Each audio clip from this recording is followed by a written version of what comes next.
It's a war that would have never happened if I was president, but it did happen. So I got stuck with it, and I want to stop people from being killed. You know, it doesn't affect the United States very much. It's on the other side of the ocean. It does affect Europe, and we've put in 3 times more money. We're in for 300 billion. They're in for 100 billion. And you know, Europe is also doing it in the form of a loan. Biden just gave them money. There was no loan, there was no security, there was no anything. So we're going to either sign a deal or there's going to be a lot of problems with them. So we're going to sign a deal to get security because we have to do that. We're spending our treasure. They're spending their blood. They are. And they're very brave in, you know, in every way you can imagine. But we are spending our treasure on a country that's very, very far away.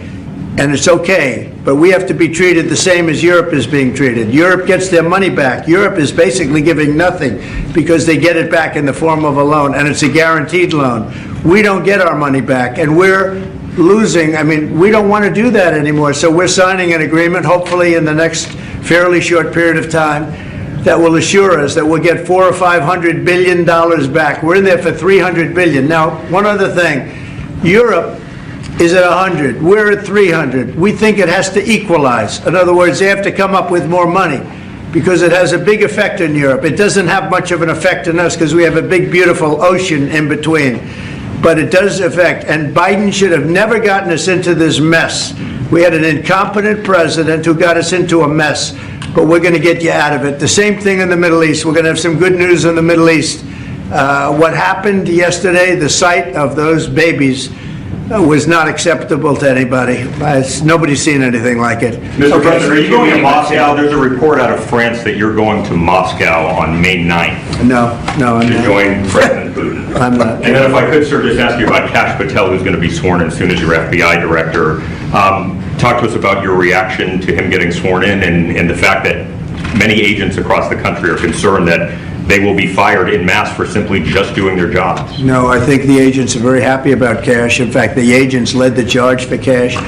One of the reasons I loved Kash and wanted to put him in is because of the respect the agents had for him. I think he'll go down as the best ever at that position. And it turned out he was very easy to get approved. You know, I was not sure. He's a tough guy, strong guy. He has his opinions, and I wasn't sure. He turned out to be he went very smoothly. I don't know if he's in the room now. He's going to be in the room very shortly. Where is he? Oh, good. I'm saying the right thing. I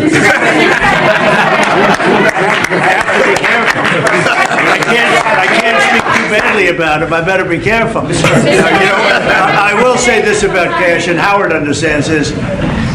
One of the reasons that I wanted him is because the agents love this guy and they respect this guy, and this is what they wanted.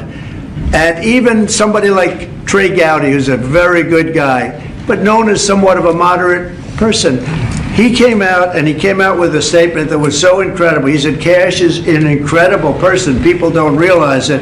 When he said that, there was no doubt left. It was really a big statement made by somebody that's respected and on the moderate side. And I will tell you, I think Kash is going to go down as maybe the best ever when it's all said and done. So I'm glad he's willing to do it. Thank you, Kash. Cook a little bit more. You talked about. What? Can you speak a little bit more about your meeting with Tim Cook? You said that he was going to invest hundreds of billions of dollars. Is specific projects that he spoke to you about? And like what were those? All over the country. He's going to start building, and he doesn't want to pay tariffs. And he's going to start building, but very big numbers. You have to speak to him. I assume they're going to announce it at some point, but very big numbers. He was here yesterday. I met with him at length, and Apple is coming here with tremendous dollars. They're going to be spending a lot of money in the United States, more than they've ever spent by a factor of probably 10.